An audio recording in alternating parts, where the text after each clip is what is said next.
Hi there, Good Life family. Thanks for joining me for this 128 moment. As I reflect on the season that we're in, I noticed some of the little less significant losses that we have as a result of what's going on.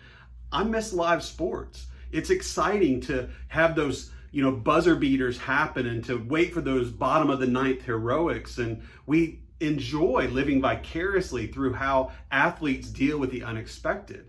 But the unexpected in our own lives can be a bit unsettling. It's fun to see how a book or a movie or a game is going to turn out. But when the unknown is in our own lives, it can be a little disturbing. We're not the only people who have ever felt this way. This season of life that we're in can have us feel a little unsettled because we don't know how all this is going to turn out. But we're not the only people who have ever felt this way. Thousands of years ago, there was a man named Job who went through an incredibly difficult time. And one day, he lost everything. He lost his wealth. He lost his possessions. He even lost his children. And that was just the beginning of the things he was going to suffer. Now, after a long exchange with his friends and after a long exchange of questions and answers with God himself, Job reaches a powerful and transformative realization. He says it this way in Job 42. He says, "I know that you, God, can do all things. No purpose of yours can be thwarted." Job's one of many who has faced trying times throughout history, and he's one of many who have reached a conclusion that God is God and God knows best and that there's nothing that he can't do.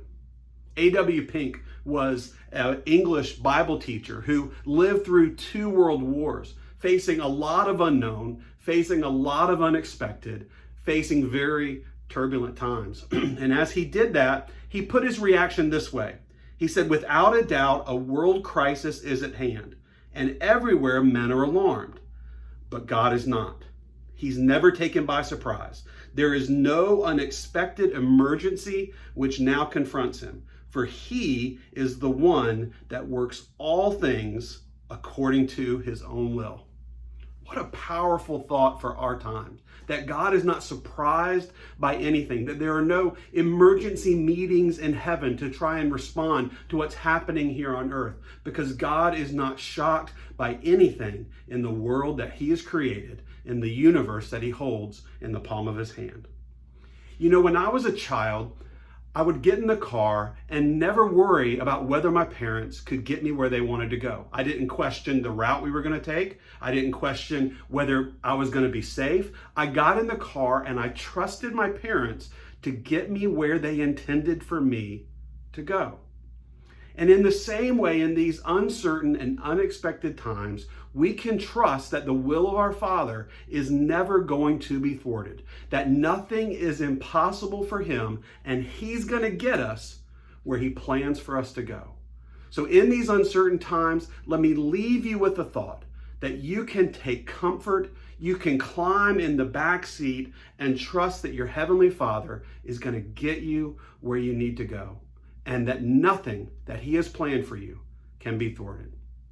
I hope that's encouraging to you, and I hope you'll be able to join us tomorrow morning as we gather online. 9 o'clock for Good Life Kids Worship, 9:30 our Good Life Worship service is going to go live. For the kids, we've got some links online for you to do activity guides and coloring sheets. You can get those at goodlifefl.com/online church. Our services will be posted on our app, on our website, and also on Vimeo and YouTube. So check us out there, and we'll see you Sunday morning.